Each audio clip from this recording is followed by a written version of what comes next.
just stood there looking dumb and let that man walk right out of my life. And I've been as evil as a wet hen ever since. I told myself I wasn't going to sweat it, but I did. Oh, he was inside of me.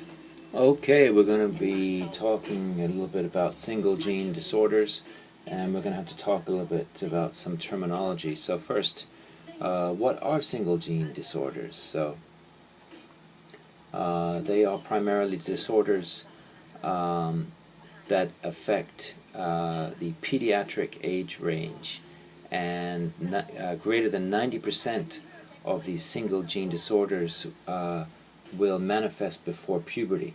So interesting, important to note that greater than 90% will manifest before puberty, and only 1% will occur after the end of the reproductive period.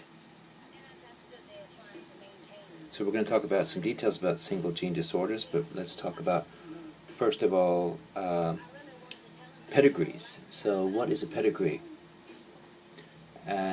So this is like it looks like a family tree. I'm sure you've seen them before, but this is a way that you can look at generations and make predictions, or look at a case study and understand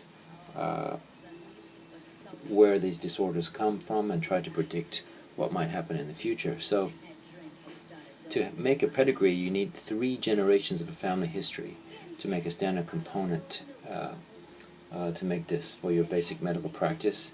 And the family history of the patient is usually summarized in the form of the pedigree. So some major points to remember here: ask whether the relatives have a similar problem. Next, ask if there were siblings who have died.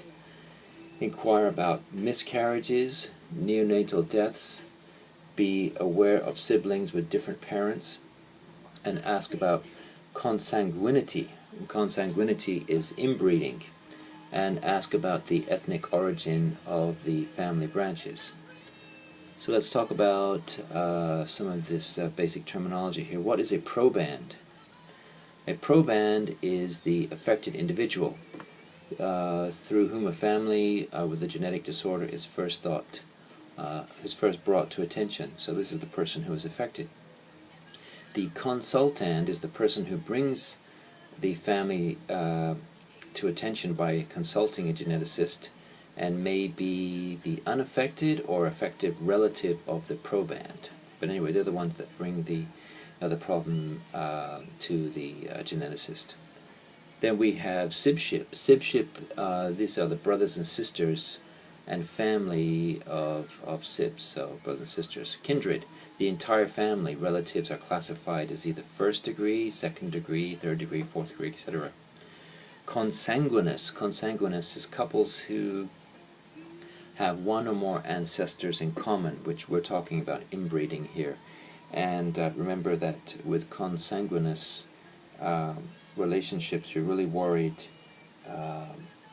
about autosomal recessive traits coming out, because you're raising the probability that these will actually come out in the children. And an isolated case happens if only one affected member in the kindred, if there's only one affected member in the family. So we call this a sporadic case, and this is if the disorder is propocytis. Now, I didn't mention, but the proband is also known as the propocytis, is also known as the index case. So in this case, an isolated case,